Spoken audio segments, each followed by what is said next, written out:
I think being a global citizen means you have a good knowledge of what is going on in the world and how it affects the country you're living in. Just raising your consciousness to a higher and higher level and thinking about what's happening, where things come from, what people are doing everywhere. And seeing how people's reality is different and who gets the right to define what is right and what is wrong.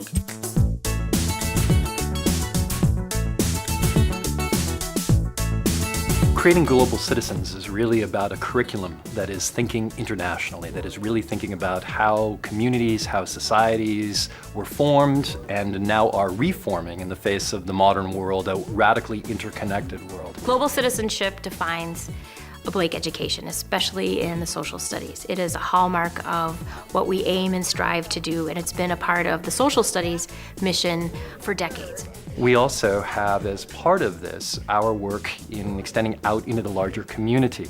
So we have international and off-campus programs. So we have students literally all over the world, and we're bringing students from all over the world here to Blake. We offer a course called Global Community, which is a model United Nations simulation virtually every day that the students are there for a semester. So students pick a country, and they are dealing with the issues of the day. Their textbook is the New York Times. They're required to read it every day and be prepared to speak on these countries' behalf. Okay, muy bien, pero necesito en la respuesta que uses. Blake is very focused on really putting us into the world, and they want us to experience things in the field. If Blake can get us to go out and experience something, even in our own backyard, they will help to do that. Le père demande à son fils, le fils aîné, qui est le fils aîné? In addition to our international electives, our other requirement is a social sciences elective or further study of U.S. politics. And so the students are encouraged to take a class of economics or gender studies or of class and race in the United States. So even when the students are studying sort of off the international sequence, they're studying these tremendous issues and systems that empower them really to understand and know the world around them. This is going to be an exercise in what would it mean to chew an apple slice for 2 minutes.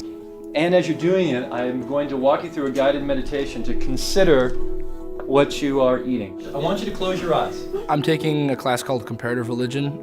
It allows me to expand my perspective to at least acknowledge all the major religions of the world. I want you to imagine the blossom and then ultimately the apple.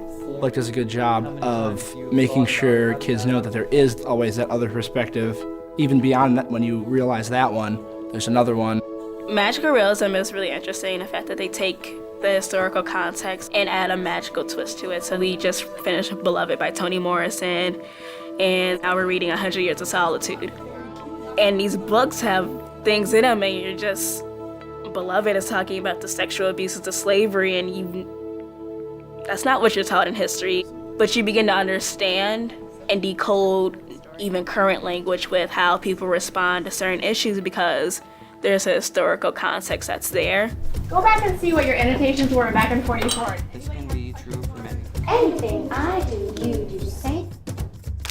So I think really the ability to be able to use all of that thinking and knowledge and power for a greater good, to realize that they're not alone in this world, but that they are part of a larger community in this world, and that together they can make many things happen. It's no longer enough just to have a set of ideas or an intellectual understanding. To the degree that we can build a school community that embodies and that has within it those shared lived experiences from around the world and around the country and around the Twin Cities, that's how we achieve academic excellence and create an environment where our students are really prepared to thrive in college communities that are very much committed to diversity and inclusion.